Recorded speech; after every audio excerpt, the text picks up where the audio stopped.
Arratsalde on ikusentzule, ongi etorriak berriz ere Jokoz Mintzo saiora, astero legez goazen futbolak gurean utzitakoak errepasatu eta kirol munduko zenbait protagonisten hitzak biltzera. Gorritxoekin hasteko, Osasunak porrot mingarria jaso zuen atzo 3-2 Sánchez Pizjuán zelaian Sevillaren aurka. Jagoba Arrasateren mutilak lehen zati kaskar baten ostean 2-0rekin joan ziren atsedenaldira, Sevillaren partetik En-Nesyrik eta Lucas Ocamposek sartutako 2 golen ostean. Bigarren zatiaren hasieran epaileak Sergio Herrera kaleratu zuen zalantza handiko jokaldi batean, eta hortik aurrera jokalari bat gutxiagorekin egonda ere Osasunak kementsu eta ausartago ekin zion partidari. Horren adierazle Aridanek falta bat errematatuz eta Roberto Torresek 11 metroetatik binakoa markagailuan jartzea lortu zuten gorritxoek. Baina era krudelenean, luzapenean hain zuzen ere, Sevillak berriz ere En-Nesyriren bitartez 3-2 jarri zuen markagailuan. Hala ere, aurreko asteburuarekin alderatuta, beste aurpegi bat eman zuen taldeak zelaian, azken momentura arte jokalari bat gutxiagorekin borrokatuz. Gorritxoak 12. postuan ditugu sailkapenean 31 punturekin jaitsiera postuetatik 9 puntura. Hurrengo jardunaldian berriz ere igande eguerdian Osasunak Espainol jasoko du sadarren salbazioari begira berebiziko garrantzia duen partidan. 2 espaloi berago, bigarren B mailari erreparatuta, asteburu honetan 27. jardunaldiko partidak jokatu dira, zeinetan gure 3 nafar ordezkariek nahiko asteburu gozoa izan duten. Goazen horrela, bigarren B mailako bigarren multzoan 27. jardunaldiak utzitako emaitzak errepasatzera. Larun batez jokatutako partidetan, Real Valladolid Promesasek 1, Real Unionek 0, Amorebietak 2, Athletic Club Bek 1, Club Atletiko Osasuna Bek 0, Burgosek 0, Arenas Clubek 1, Logroñesek 2, Cultural y Deportiva Leonesak 1, Izarrak 1. Eta igandez, Illak 1 jokatutako partidetan, Deportivo Alavés Bek 3, Real Sociedad de Fútbol Bek 2, Tudelanok 3, Unionistasek 1, Salamankak 0, Guijuelok 0, Club Aro Deportivok 0, Barakaldok 0, eta Calahorrak 0, Leioak 0. Ben emaitzak errepasatuta, goazen bigarren B mailako bigarren multzoko sailkapenari erreparatzera. Osasuna Promesasi dagokionez, 7. postuan ditugu gorritxoak 40 punturekin playoff postuetatik 6 puntura. Izarra eta Tudelano berriz sailkapenaren zuloan ditugu, Izarra 19. postuan dugu 27 punturekin, eta Tudelano berriz azkenekoa da 20. postuan ditugu Erriberakoak 23 punturekin. Gure nafar ordezkarien asteburuko partiden kronikak errepasatzen hasita, Osasuna Promesasek hutsean berdindu zuen taxoaren goiko postuetan aurkari zuzena duen Burgosen aurka. Bi taldeek izan zituzten aukerak oso lehiatua eta parekatua izan zen partidan, baina azkenean hutsekoarekin amaitu zen norgehiagoka. Castillejoren mutilek hurrengo larun batean Salamankara bidaiatu beharko dute pistetan unionisten aurka aritzeko. Tudelanori dagokionez, ia 4 hilabeteren ostean 3 puntuak poltsikoratzea lortu zuten Ciudad de Tudelan salbaziorako lehian aurkari zuzena den unionistasen aurka. Lehen zatia nahiko berdindua izan zen eta banakoarekin joan ziren atsedenaldira. Baina bigarren zatian Nacho Martinen mutilak gogotsu atera ziren zelaira eta defentsako lan gogor baten zein Calderon eta Koldo Obietak sartutako golei esker salbazioaren lehian sinisteko garaipena erdietsi zuten eta gogora dezagun hurrengo larunbatean Salamankara bidaiatu beharko dutela Guijueloren aurka aritzeko. Amaitzeko, Izarrari dagokionez, urrezko puntu bat poltsikoratzea lortu zuten Pablo Alvarezen mutilek Ciudad de León futbol zelaian bigarren B mailako talde indartsuenetako baten aurka. Partido guztian zehar, defentsako lan serio eta landu baten ostean, 10 minutu faltan Joldik banakoa jarri zuen 18. minutuan, etxekoek penaltiz sartutako gola berdinduz. Hurrengo igandean, aurkari zuzena den Salamanca Club de Futbol hartuko dute merkatondoan salbazioari begira bere biziko garrantzia izango duen partidan. Hirugarren mailari dagokionez, asteburu honetan 26. jardunaldia jokatu da 15. multzoan. Goazen poliki-poliki 26. jardunaldi honek gurean utzitako emaitzak errepasatzera. Ostiralean jokatutako partidan Ardoik 1, Valle de Huesek 4, eta larunbatean jokatutako bertze partidetan Betionakek 3, Subizak 1, Itaroa Guartek 1, Lurdesek 1, Fontellasek 3, Zirbonerok 2, Mutilberak 4, Baztanek 1, Burladesek 1, San Juanek 3, eta igandez jokatutako gainontzeko partidetan Betikozkorrek 1, Txantreak 1, Peña Zagresak 1, Club Deportivo Pamplonak 1, Korellanok 1, Peñasportek 2, eta jardunaldiko azkeneko partidan Murtxantek 1, Kortesek 1. Sailkapenari erreparatuta, aurreko asteburuekin alderatuta, gauzek nahiko beretsu jarraitzen dute bai goelkaldean, bai behekaldean. Mutilberak jarraitzen du lider 55 punturekin, San Juanek baino puntu bat gehiago dute Mutilbakoek eta Betikozkorrek baino 4 gehiago. 5 puntu beraxeago daukagu Pamplona, igoerako playoff postuak ixten 50 punturekin. Igoerako postuetara hurbiltzen Itaroa Guarte daukagu 46 punturekin, 44 ditu Peñasportek eta bat gutxiago 43 Zirbonerok.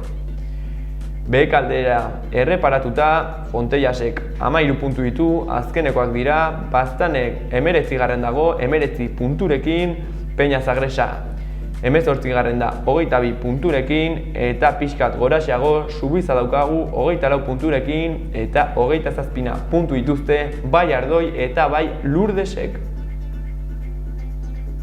Gaurkoan Josu Etxetxikia Betionak taldeko erdilari gazte eta fina daukagu telefonoaren beste aldean. Haupa Josu, zer moduz? Kaixo, ongi. Bueno, asteburu nahiko gozoa izan duzu hor, Atarrabi aldean, ez? Bai, Subizaren aurka lortutako garaipena honek, post handia ematen dugu guztioi, 3 puntu garrantzitsu ziren eta lortu ditugu gai.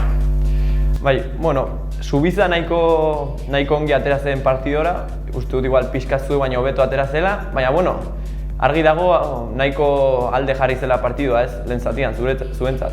Bai, nik uste, haiek baloia guri eman ziguten, nolabait esan da, hartuko nuen partidaren pisua, eta gol bat sartu ondoren berehala Subizako jokalari baten espulsioaren ondorioz, nik uste partida gure oso alde jarri zera, eta bigarren zatian dudazkorik izatu ginen partida, eta haiek aurrera jotzuten, golaren bila, baina, azkenean usartutako hirugarren gol horren ondorioz eta bigarren espulsio horren ondorioz partidua eramatea lortu genuen. Bai, argi dago lan gogorra egin zenutela, Subiza bi jokalari gutxiagorekin gelditu zela, baina ez zuela inoiz partidaren momentu bakarrean amore eman, ez? Genekien, Subiza talde gogorra dela, bere zelaian baita eta kanpoan ere partidu oso gogorrak ematen dituela, eta baina, guk gure helburua lortu genuen, 3 puntuak atera ditugu, eta klasifikazioan aurrera ditugu.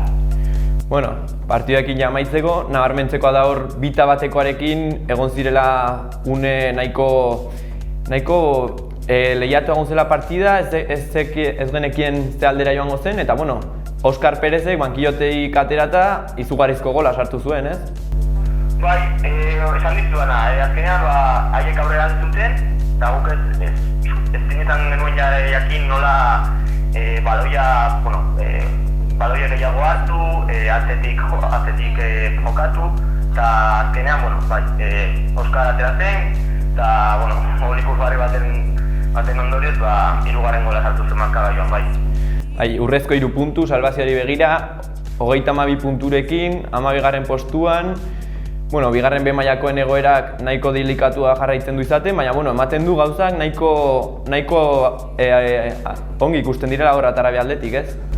Bai, aurretik Pamplona eta Peñasporten aurka lortutako 2 puntu horiek oso garrantzitsuak izan ziren guretzat, subitadira bat eman genion, puntu horiek oso baliotsuak izaten ziren. Eta, guk esategun betala, orain hasi da gure benetazko liga, aurkari zuzenen kontra ditu partidu asko orain, hurrengo asteburuan Elizondora goaz, gero bai edo etortzen da etxera, eta, nik uste klasifikazioan nahiko ongi gaudela, baina, ezin gara erlaxatuz, badakigu hirugarren mailan edozein talde zulo handiak egin dezaketula, bai. Hurrengo asteburuan esan duzun harira, Elizondora, giltxaur dira, zelai oso zaila, naiz eta badakigun moduan nahiko egoera delikatuan dagoen baztan, baina oso talde gogorra eta jokalari honez hornitua dagoen taldea da, ez? Bai, baztan, beti lehian egiten da, azken momentu arte, badakigu haien taldeak ere oso partio zaila egitu dutela, eta aurkariari, eta, hori konfiantzaz gaude hori bertan, eta hiru puntua lortu nahi dugu. Bai, argi dago oso partido polita izango dela, bai, zuek goranz datorren talde bat zaretela, eta baztan puntu beharrez, puntu gozez dagoen taldea da zulotik ateratzeko, bai, argi dago. Bai.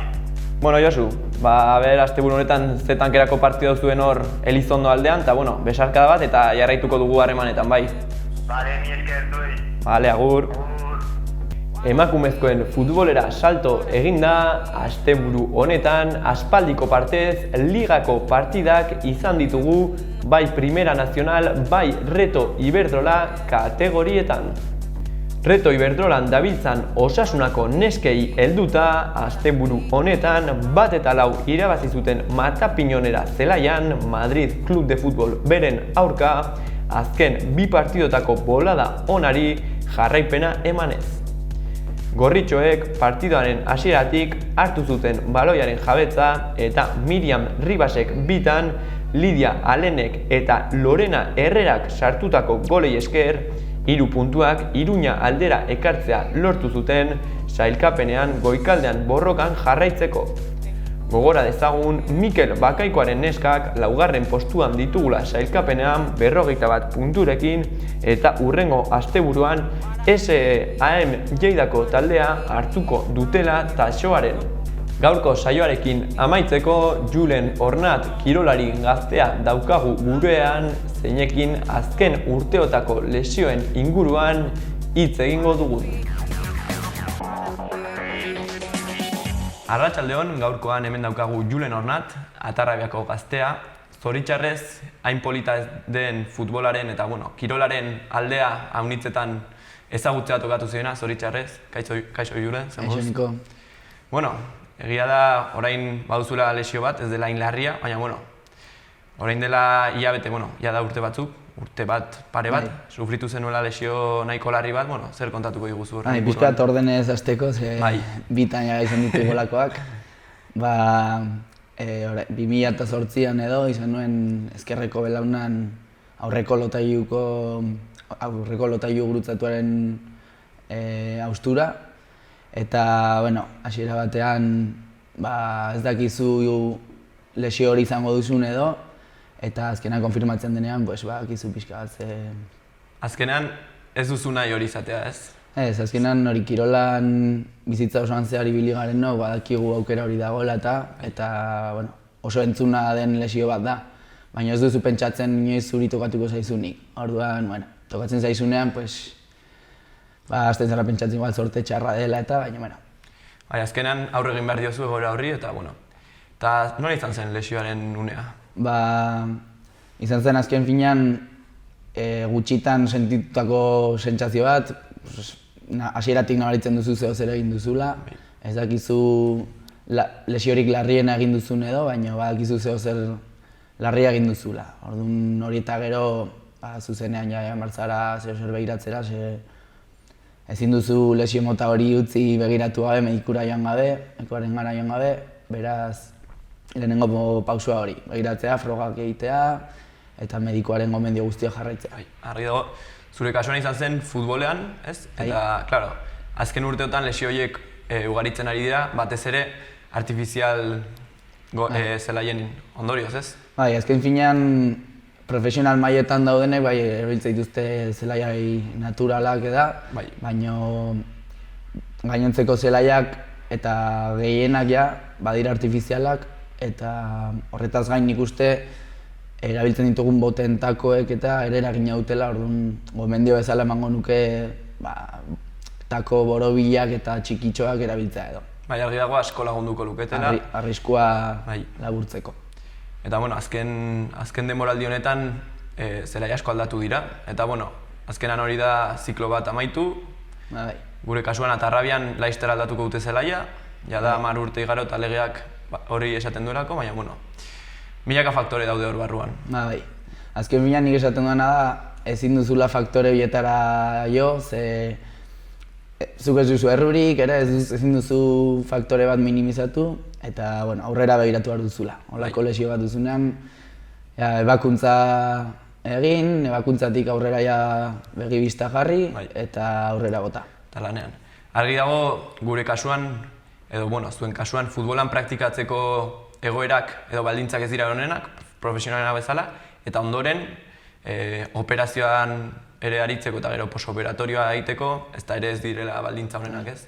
Azkenean, ebakuntza egiten duen mediku taldea edo izan daiteke berdina izatea eta adituak dira zurekin ibiltzen direnak, baina errehabilitazio prozesu hortan bai ez dituzula baliabide berdinak. Eta badakizu olako lesio bat, epe luzerako lesio bat dela eta epe horiek laburtzea, gehiegi laburtzea ezinezkoa dela. Gorputzak behar du bere tartea eta bederatzi hilabete horiek laburtzea ezinezkoa dela. Hori argi dago. Eta behin ebakuntza eginda, nola joan ziren hurrengo hilabeteak? Ebakuntza astuna da, ze aurreko lotailu gurutzatua ez da bir sortzen edo, orduan kendu behar dizute iskiotibialetik edo rotulianotik kendu behar dizute tendoi moduko bat, eta zure aurreko lotailu gurutzatuaren tokian jarri. Orduan, hor tartea behar duzu, parte hartzen duten muskulu guztiak indartzeko berriz, masa muskularra nahiko galtzen da, orduan oso gogor jarri behar zara lanean, egunero egin dezakezun ariketak egin, eta jartzen dizkizuten ariketa guztiak bete. Ze hori eginda bidea ongi egingo duzu. Argi dago zure kasuan, esfortzu gogor baten ostean, izan zenuela saria, ez? Lehenengo partidan gola eta 3 puntuak etxan gelditu ziren, ez? Hola izan zen, behintzat sortea izan nuen alde horretatik, baina, gero hitz egingo duen egoizu estrainaldiaz, baina aurretik jarri nahiko nuke, ze 9 hilabete eta gero bueltatzea zaila da. Baina aurretik egin dituzun pausoak, korrika egitearena, hori animo bezala, orain prozesu hortan daudenentzat oso animagarria da, ikustea korrika biltzen zarela, eta behingoz iristen zarenean estrainaldira, nire kasuan behintzat sortea izan nuen, 15 minututxo jolasteko aukera izan nuen, eta azkeneko minututan gola sartuta ezin hobe. Amestutako estrena izan zen. Zure kasuan, lesioaren harira beste zaletasun bat agertu zen, ez? Azkenean beti da nik gustatu izan zaidana futbola izan da, baina lesioak direla medio bilatu behar dituzu beste afizio batzuk eta norabide aldaketa egin ezin badituzu, bilatu ezakezu korrika egitearen afizioa eta Eta nire kasuan afizio hori bilatu nuen, korrika gitarena, eta ja hobetu nuenean mendira bota nuen nire burua edo, eta bai, afizio horrekin gabiltza orain ere. Azken urteotan izugarrizko gorakada izan du mendilasterketak, ez? Bai, badirudi jendeari txispa hori piztu zaiola, mendia azkenan polita da, gu bizi garen eremuan mendia oso gertu dugu eta ara tiratzea erabekitzen dugu askotan. Eta modu polit bat da ere lagunekin denbora polit bat pasatzea eta disfrutatzeko. Gainera azken urteotan, esan dugunan arira, izan ditugu, ari dira prestatzen proba desberdinak hemen inguruan, ez? Nafarroan. Bai, azkenan Atarrabia inguruan esan dudan mendi politak ditugu eta talde ezberdinak sortu dira, bai burlatan, bai azkenean atletismo normala edo kanpoko atletismotik tiraka sortu dira mendi taldeak. Eta nik uste familia moduko asko sortu direla. Baina hori, federaziotik kanpo egiteko aukera ere badago, gure kasuan talde polit bat sortu dugu lagunen artean eta ez gaude federatuak momentuz, baina ikusiko da. Bai, eman denbora zer ematen. Hori da. Eta orain aktualitatea begira, beste lesio bat daukazu, ez? Bai. Zoritxarrez. Bai, buelta eman eta gero urte eskaz bat jolastu izan dut eta beste lesio bat itzuli zait. Zorionez ez da aurrekoa bezain jarria, nahiz eta hasieran pentsatzen nuen okerragoa izango zela eta orain meseta tibialan haustura bat daukat. Orduan hori, ezurra izan da, lehenengo 2 hilabeteak astunagoak dira, ezin duzu oina poiatu eta baina, badirudi hobetzen doala gutxinaka eta Eta kasu honetan ez duzu kirofanotik igaro behar, ez? Ez, ebakuntza ekiditu egin dut eta bintzat hori. Tibia desplazatu ez denez, denbora eman behar zaio ezurrari eta orain kirolera bueltatzeko prozesu bat egin beharko dut ere. Bai, argi dago, futbola gabe, kirola gabe, zure egunerokoa ez dela berdina, ez? Bai, aldatzen dizu, baina, zuk argi izan behar duzu zer nahi duzun eta gomendio bezala ematen dut ere, gustuko duzuna egitea futbola bada, rehabilitazio prozesu hori hola antolatu behar duzu, ezin duzu lesio bat izan eta lehenengo egunean animo guztia galdu. Ze bestela zure bizitza normala egiteko ere aukera zuzu izango. Bai, argi dago lanean jarraitu behar dela, ez dela burua altxatu egin behar dela eta lanean jarraitera. Hori da. Eta guazen orain amaitzeko zure estrenaildi horretaz solastera, ez? Bai. Beti honaken izan zen, ez dakit beste taldea izan zen bai edo edo. Eta bai, liga maileran izango zen, aukera genituen igoera postuetan sartzeko edo.